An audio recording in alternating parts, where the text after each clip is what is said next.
Assalamualaikum warahmatullahi wabarakatuh.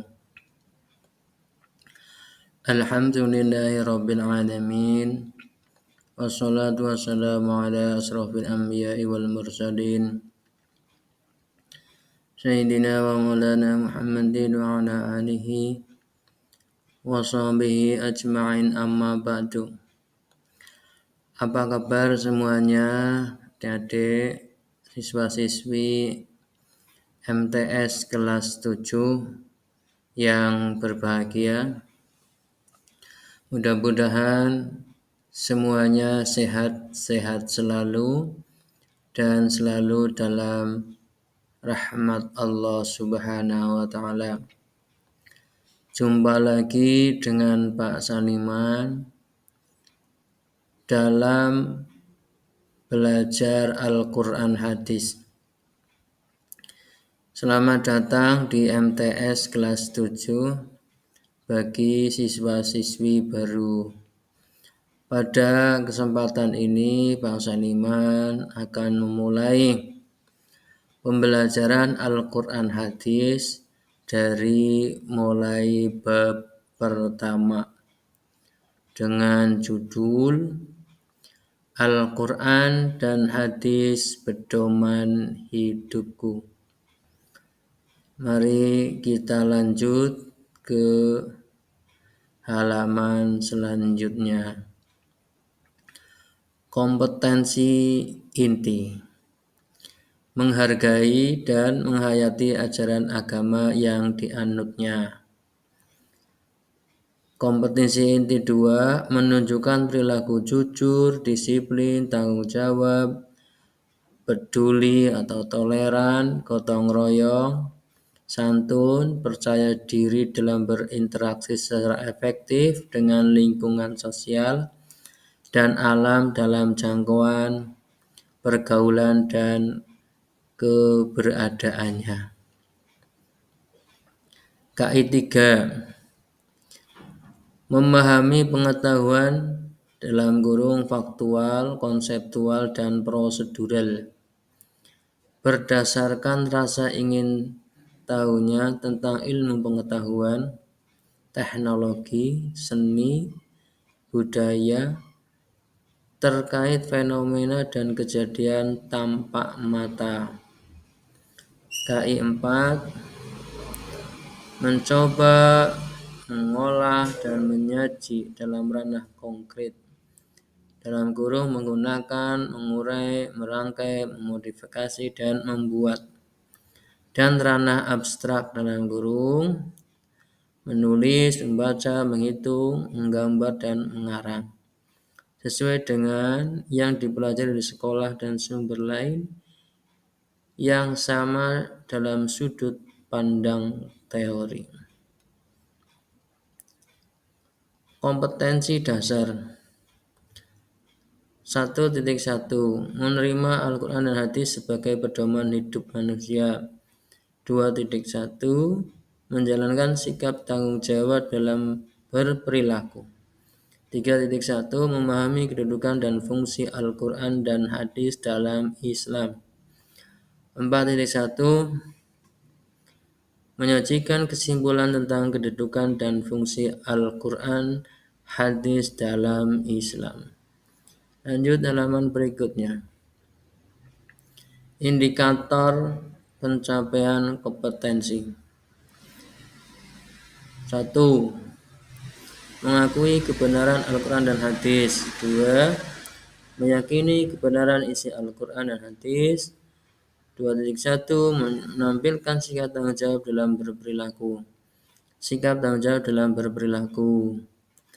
3.1, mendefinisikan pengertian Al-Quran, menjelaskan pengertian Al-Quran, menyebutkan fungsi Al-Quran, menyebutkan fungsi hadis, menganalisa fungsi Al-Quran dalam kehidupan sehari-hari.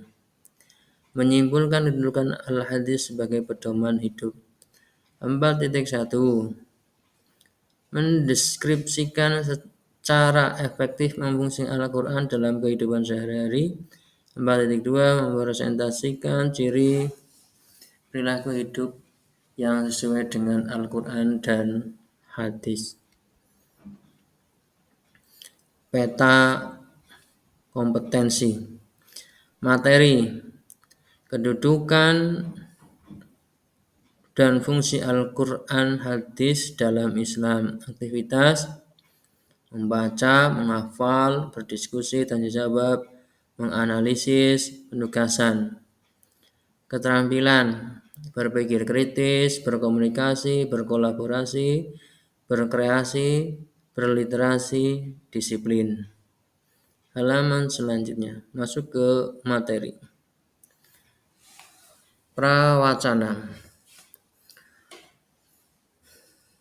Al-Quran berfungsi sebagai sumber utama ajaran Islam dan pedoman hidup umat Islam karena ia adalah wahyu Allah Subhanahu wa taala yang ditulis sesuai lafal dan maknanya langsung dari Allah Subhanahu wa taala yang diterima langsung oleh Rasulullah sallallahu alaihi wasallam.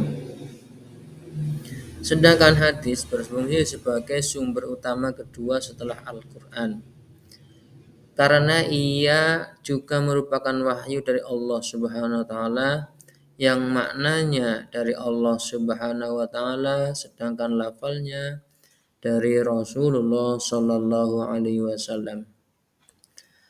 Seluruh produk hukum dalam Islam harus bersumber dari Al-Quran dan hadis. Tidak boleh ada produk hukum dalam Islam yang bertentangan dengan salah satu dan atau keduanya. Apabila ingin mengetahui hukum suatu perbuatan, pertama-tama harus merujuk kepada Al-Quran.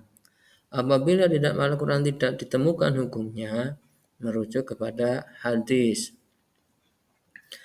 Apakah Al-Quran itu? Apakah hadis itu? Apa saja fungsi dari Al-Quran dan hadis itu? Bagaimana hubungan antara Al-Quran dengan hadis itu? Bagaimana cara memfungsikan Al-Quran dan hadis itu dalam kehidupan sehari-hari? Berbagai pertanyaan tersebut akan dibahas pada bagian ini. Lanjut.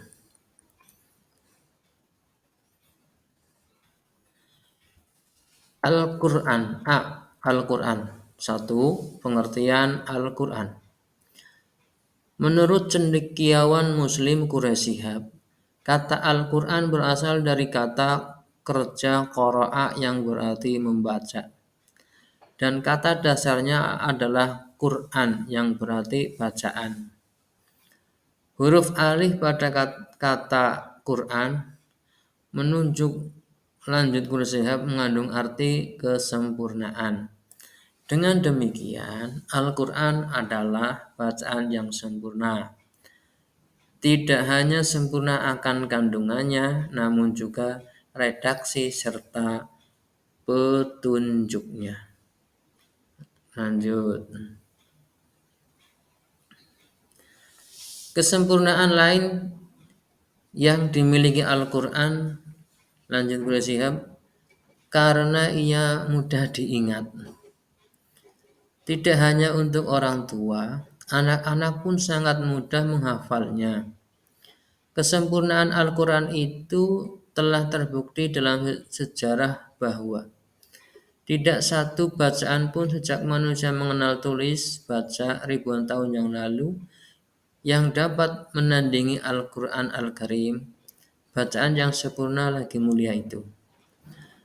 Al-Quran dengan makna bacaan dinyatakan oleh Allah Subhanahu wa taala dalam beberapa ayat. Antara lain di dalam Quran surat Al-Baqarah ayat 185. A'udzu billahi minasyaitonir rajim. Bismillahirrahmanirrahim. Syahrul Ramadan alladzi unzila fihi al-Qur'an hudal linnasi wa bayyinatin minal huda wal furqan. Artinya, beberapa hari yang ditentukan itu ialah bulan Ramadan. Bulan yang di dalamnya diturunkan permulaan Al-Quran sebagai petunjuk bagi manusia dan penjelasan-penjelasan mengenai petunjuk itu dan pembeda antara yang hak dan yang batil. Quran surat Al-Baqarah surat kedua ayat 185. Yang kedua, Quran surat Al-Hijr ayat 87. Bismillahirrahmanirrahim. Walaqad atainaka sab'am minal masani wal Qur'anal azim. Artinya, dan sesungguhnya kami telah berikan kepadamu 7 ayat yang dibaca berulang-ulang dan Al-Quran yang agung. Al-Quran surat Al-Hijr surat ke-15 ayat 84.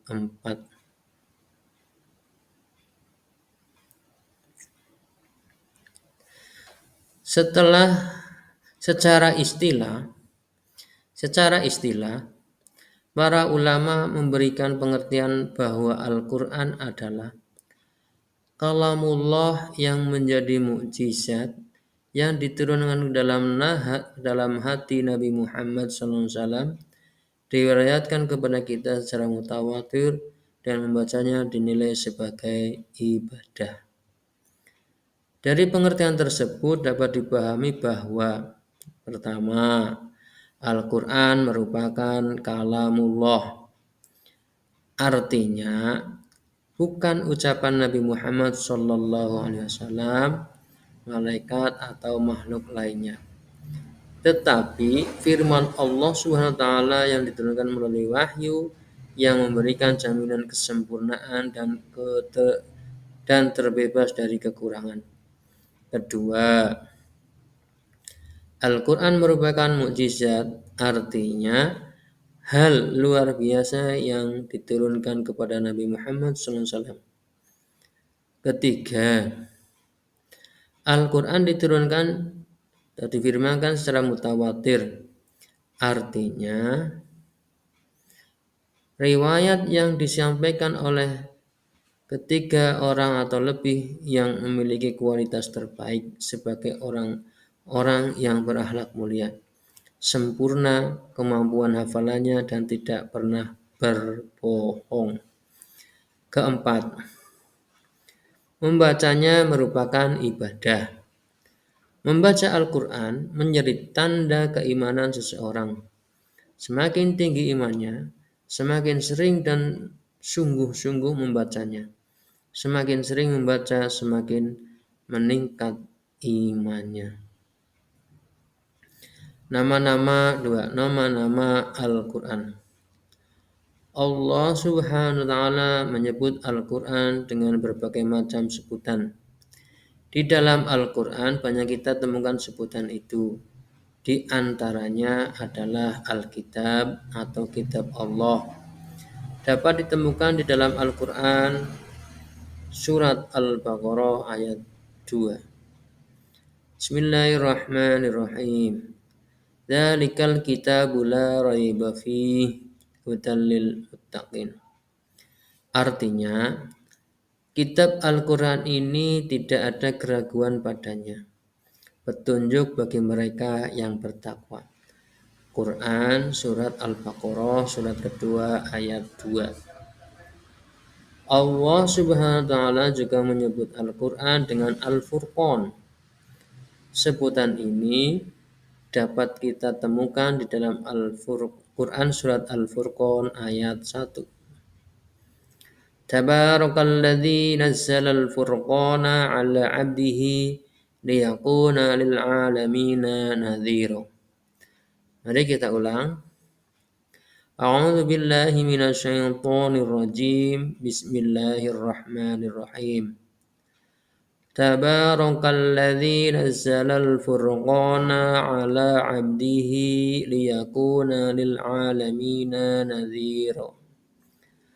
Maha suci Allah yang telah menurunkan Al-Furqan dalam kurung yaitu Al-Quran kepada hambanya agar dia menjadi pemberi peringatan kepada seluruh alam Al-Quran surat Al-Furqan surat ke-25 ayat 1. Lanjut selanjutnya.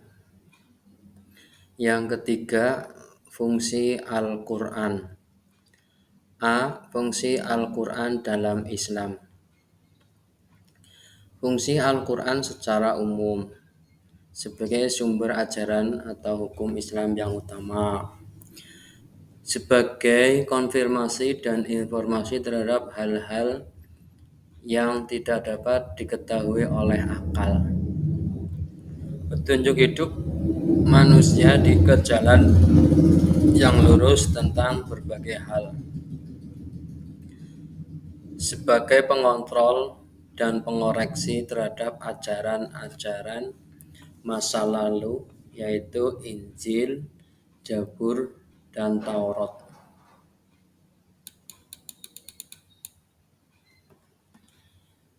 Mayoritas kaum muslimin menyepakati 4 macam dalil sumber hukum sekaligus urutan dalam prioritas: Al-Quran, hadis. Hadis disebut juga sunnah atau as-sunnah. Selanjutnya ijma dan qiyas. Apabila dihadapkan dengan sebuah kasus atau peristiwa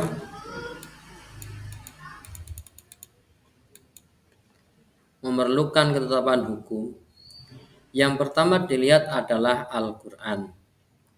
Jika ditemukan hukumnya di dalamnya, maka hukum tersebut yang dilaksanakan. Jika di dalam Al-Quran tidak ditemukan, maka kemudian dicari di dalam sunnah.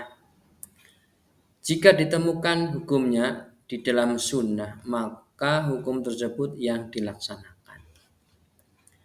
Jika tidak ditemukan hukumnya di dalam sunnah, maka kemudian melihat apakah terdapat ijma atau kesepakatan para ulama dari para mujtahid yang hidup di zamannya, di satu zaman mengenai hukumnya.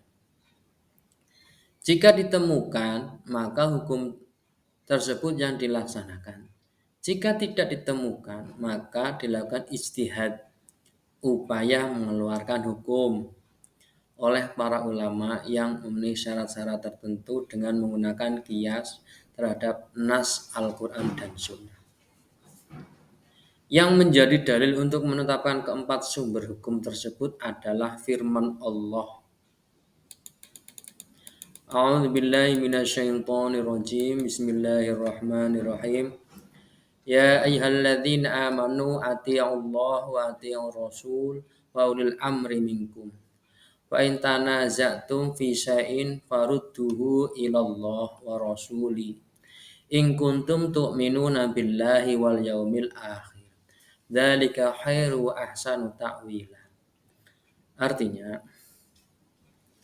hai orang-orang yang beriman, taatilah Allah dan Rasul-Nya dan ulil amri di antara kamu.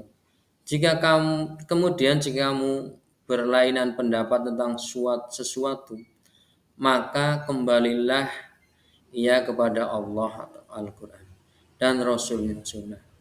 Jika kau benar-benar beriman kepada Allah dan hari kemudian, yang demikian itu adalah lebih utama bagimu dan lebih baik akibatnya. Quran surat An-Nisa surat keempat ayat 59.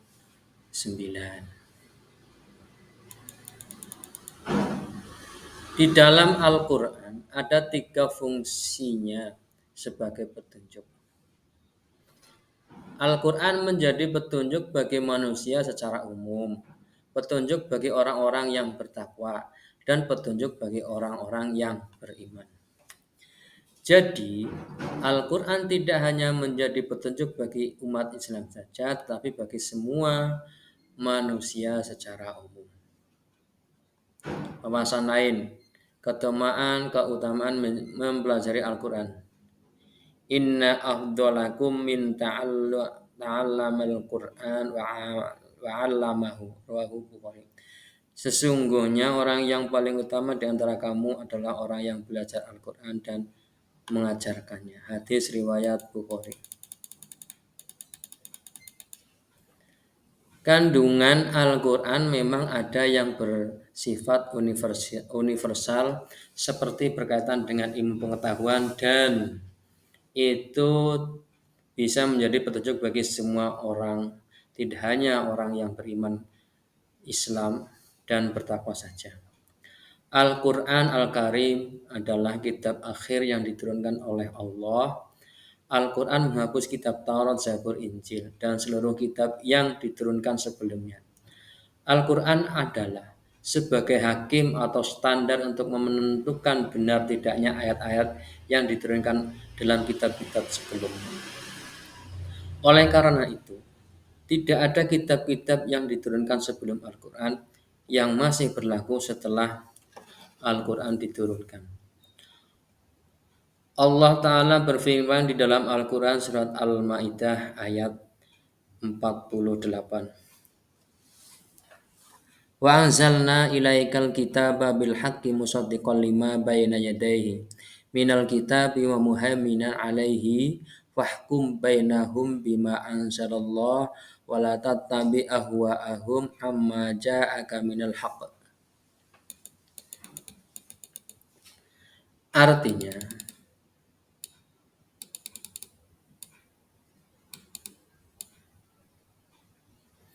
dan kami telah turunkan kepadamu Al-Quran dengan membawa kebenaran.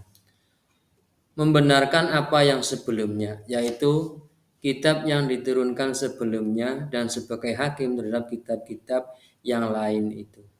Maka putuskanlah perkara mereka menurut apa yang Allah turunkan dan janganlah kamu mengikuti hawa nafsu mereka dengan meninggalkan kebenaran yang telah datang kepadamu. Al-Quran Surat Al-Ma'idah Surat kelima ayat 48. B. Bagi kehidupan manusia. Allah Subhanahu wa Ta'ala menciptakan manusia di muka bumi dijadikan sebagai khalifah atau pemimpin, pengatur, agar manusia dapat melaksanakan misi tersebut dengan baik. Allah Subhanahu wa Ta'ala menurunkan Al-Quran sebagai panduan. Fungsi-fungsi Al-Quran bagi kehidupan manusia dapat diketahui dari nama-nama lain Al-Quran itu sendiri. Setiap nama Al-Quran memiliki arti yang menunjukkan fungsi dari Al-Quran tersebut. Misalnya, Al-Huda atau petunjuk, Al-Furqan atau pembeda, dan lain-lain. Al-Huda atau petunjuk dalam Al-Quran ada 3 posisi Al-Quran yang fungsinya sebagai petunjuk. Al-Quran menjadi petunjuk bagi manusia secara umum. Al-Baqarah ayat 185. Petunjuk bagi orang-orang bertakwa. Quran surat Al-Baqarah ayat 2. Dan petunjuk bagi orang-orang beriman. Al-Furqan atau pembeda. Fungsi Al-Quran sebagai pembeda adalah Al-Quran dapat membedakan antara yang hak dan yang batil, atau antara yang benar dan yang salah. Al-Quran surat Al-Baqarah ayat 185. Di dalam Al-Quran dijelaskan beberapa hal mengenai yang boleh dilakukan atau yang baik, dan hal-hal yang tidak boleh dilaksanakan atau yang buruk.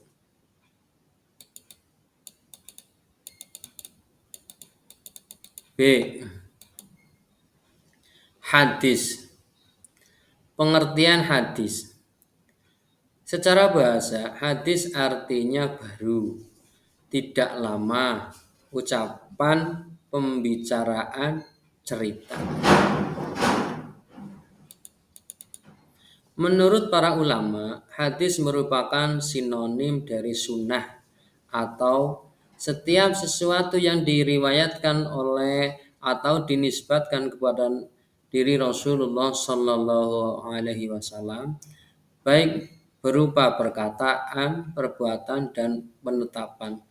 Sifat atau perjalanan Nabi baik sebelum atau sesudah diutus menjadi Rasul. A. Perkataan. Yang dimaksud dengan perkataan adalah segala perkataan yang pernah diucapkan oleh Nabi Muhammad SAW dalam berbagai bidang seperti bidang syariah, akhlak, akidah, pendidikan, dan sebagainya. Perbuatan. Perbuatan adalah penjelasan-penjelasan praktis Nabi Muhammad SAW terhadap peraturan-peraturan syara yang belum dijelaskan teknis pelaksanaannya, seperti halnya jumlah rakaat, cara mengerjakan haji, cara berzakat, dan lain-lain. Perbuatan yang merupakan penjelasan tersebut haruslah diikuti dan dipertegas dengan sebuah sabdanya. C. Takrir. Takrir adalah keadaan beliau yang mendiamkan atau tidak mengadakan sanggahan dan reaksi terhadap tindakan atau perilaku sahabatnya serta menyetujui apa yang dilakukan oleh para sahabatnya itu. Sifat, keadaan, dan himmah atau keinginan Rasulullah Shallallahu Alaihi Wasallam. Sifat-sifat dan keadaan himmah Nabi Muhammad SAW adalah merupakan komponen hadis yang meliputi satu, sifat-sifat Nabi yang digambarkan dan ditulis oleh para sahabatnya dan para ahli sejarah baik mengenai sifat jasmani ataupun moral atau akhlaknya.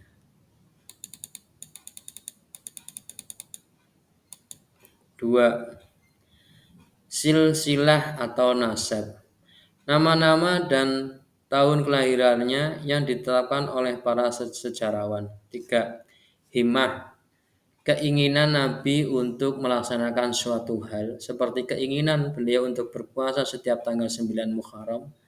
Ketika Rasulullah SAW berpuasa pada hari Asyura dan memerintahkan kaum muslimin berpuasa, mereka atau para sahabat berkata, "Ya Rasulullah, ini adalah hari yang diagungkan Yahudi dan Nasrani."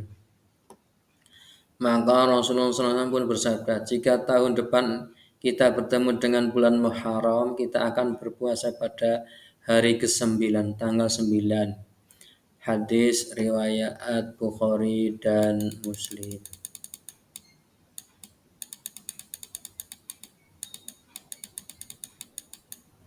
Selanjutnya yang kedua, fungsi hadis terhadap Al-Quran. Fungsi hadis terhadap Al-Quran mengukuhkan hukum yang sudah ada dalam Al-Quran, memerinci ayat Al-Quran yang mujmal, menetapkan hukum yang belum terdapat dalam Al-Quran, membatasi keumuman ayat Al-Quran. Fungsi hadis terhadap Al-Quran meliputi 4 fungsi pokok, yaitu 1. Menguatkan atau mengukuhkan dan menegakkan hukum yang terdapat dalam Al-Quran. Dalam hal ini, hadis mengulang perintah atau larangan yang sudah disebutkan di dalam Al-Quran. Misalnya, Rasulullah SAW memerintahkan untuk melaksanakan puasa. Perintah melaksanakan puasa sudah ada di dalam Al-Quran, sehingga dalam hal ini hadis sifatnya mempertegas perintah yang telah ada di dalam Al-Quran. Surat Al-Baqarah, surat kedua ayat 183. Ya ayyuhalladzina amanu kutiba alaikumusiyam kama kutiba alal ladzina min qablikum la'allakum tattaqun. Hai orang-orang yang beriman, diwajibkan atas kamu berpuasa sebagaimana diwajibkan atas orang-orang sebelum kamu agar kamu bertakwa. Quran surat Al-Baqarah surat kedua ayat 183. Hadis Rasulullah SAW di antaranya, qala akhbirni ma faradallahu alayya minas siyami faqala Rasulullah sallallahu alaihi wasallam syahru Ramadan illa an tatawwa'a syai'an. Sahabat bertanya, kabarkan kepada saya apa yang diwajibkan bagi saya untuk puasa. Nabi SAW menjawab, puasa bulan Ramadan kecuali jika engkau berpuasa sunnah. Hadis riwayat Al-Bukhari. Yang kedua, menguraikan atau menjelaskan dan merincikan ayat yang global atau mujmal. Banyak ayat atau perintah atau larangan Al-Quran yang sifatnya masih umum, belum terinci. Al-Quran memerintahkan untuk mengerjakan suatu perbuatan, namun belum ada ayat yang menjelaskan bagaimana cara melaksanakannya.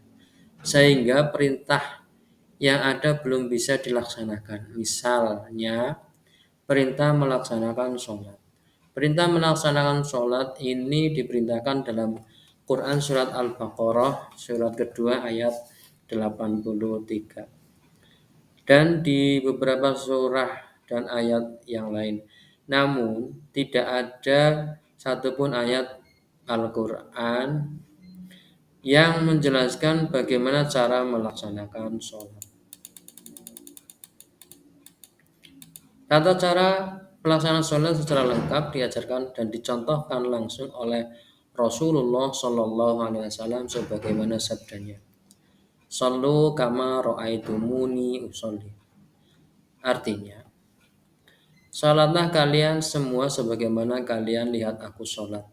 Hadis riwayat Bukhari. Nomor 3. Menetapkan dan mengadakan hukum yang tidak disebutkan di dalam Al-Quran. Dalam hal ini, hukum yang ada adalah merupakan produk hadis atau sunnah yang tidak ditunjukkan oleh Al-Quran. Misalnya, haram memakan burung yang berkuku tajam, haram memakai cincin emas dan kain sutra bagi laki-laki dan lain-lainnya. Hadisnya, kulu dinabin minasibai fa'kuluhu haramun.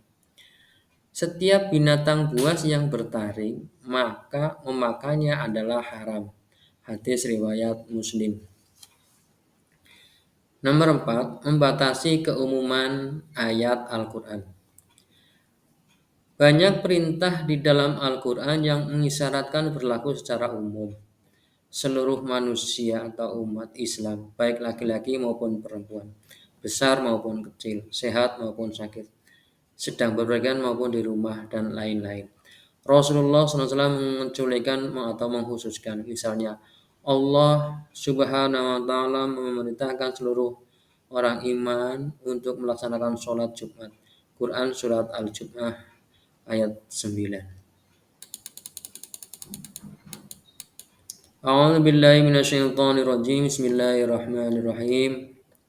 Ya ayyuhalladzina amanu idza nudiya lis-sholati min yaumil jumu'ati fas'au ila dzikrillahi wa dzarul bai'. Dzalikum khairul lakum in kuntum ta'lamun. Artinya, hai orang-orang beriman, apabila disuruh untuk menunaikan sholat, maka hai orang-orang yang beriman, apabila disuruh untuk menunaikan sholat pada hari Jumat, maka bersegeralah kamu kepada mengingat Allah dan tinggalkanlah jual beli. Yang demikian itu baik bagimu jika kamu mengetahui. Al-Quran surat Al-Jum'ah surat ke-62 ayat 9. Berdasarkan ayat tersebut, sholat Jum'ah merupakan kewajiban bagi seorang muslim, baligh, berakal, dan mukmin tanpa kecuali. Bahkan Rasulullah SAW memberikan ancaman bagi orang yang meninggalkan sholat Jum'ah dengan dianggap kelompok yang mengingkari agama. Lalu, adakah kekhususan atau pengecualian bagi orang tertentu sehingga diperbolehkan meninggalkan sholat Jumat? Jawabannya ada di dalam hadis riwayat Abu Dawud dijelaskan. Al-jum'atu hakun wajibun ala kulli muslimin illa arba'ata. Abdun mamlukun au amrotun au imro'atun au sobiyun au maridun. Jumat adalah kewajiban bagi setiap muslim kecuali 4 orang hamba sahaya yang dimiliki perempuan, anak kecil, dan orang sakit. Hadis riwayat Abu Dawud. Hal demikian itu terjadi atas kehendak Allah Subhanahu wa Ta'ala, bahwa Rasulullah SAW diutus untuk menyampaikan dan memberikan penjelasan Al-Quran kepada umat manusia agar mudah dipahami dan merenungkan isi kandungannya, sebagaimana firman Allah dalam surat An-Nahl ayat 44. A'udzu billahi minasyaitonir rajim. Bismillahirrahmanirrahim. Bil bayyinati wa zuyyir wa anzala ilaika dzikra litubayyina lin-nasi ma nuzzila ilaihim wa la'allahum yatafakkarun. Dan kami turunkan kepadamu Al-Quran agar kamu menerangkan kepada umat manusia apa yang telah diturunkan kepada mereka dan supaya mereka memikirkan. Quran Surat An-Nahl ayat 44.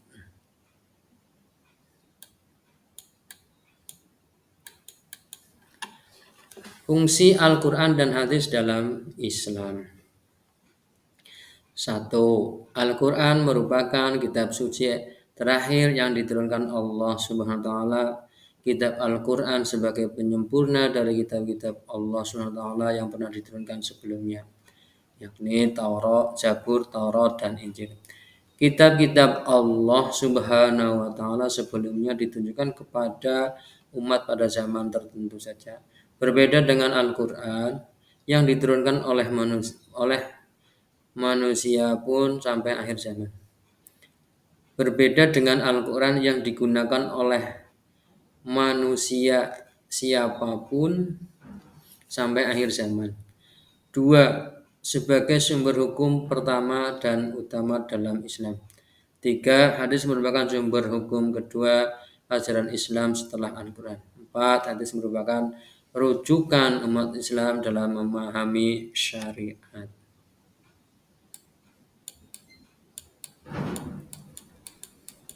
Rangkuman. 1. Al-Quran adalah kalamullah yang menjadi mukjizat yang diturunkan ke dalam hati Nabi Muhammad SAW, diriwayatkan kepada kita secara mutawatir dan membacanya dinilai sebagai ibadah. Hadis atau sunnah adalah setiap sesuatu yang diriwayatkan dari Nabi SAW dari perkataan, perbuatan, dan penetapan sifat atau perjalanan Nabi SAW baik sebelum atau sesudah diutus menjadi Rasul. Fungsi Al-Quran bagi manusia. Sesuai arti dari nama-nama Al-Quran itu sendiri, Al-Quran berisi tentang hukum dan juga tuntunan manusia dalam menjalani kehidupan di dunia. Di dalam Al-Quran mengatur bagaimana berhubungan dengan orang lain, berdagang, bersaing, zakat, dan lain-lain. Fungsi hadis terhadap Al-Quran menguatkan dan menegakkan hukum yang terdapat dalam Al-Quran, menguraikan, menjelaskan, dan merinci ayat yang masih global, menetapkan dan mengadakan hukum yang tidak disebut dalam Al-Quran, dan membatasi keumuman ayat Al-Quran. 5. Al-Quran adalah sumber hukum pertama, kemudian Al-Hadis. Demikian siswa-siswi MTS kelas 7 pada materi bab pertama. Mudah-mudahan bisa dipahami dan bisa dimengerti tentang Al-Quran dan hadis.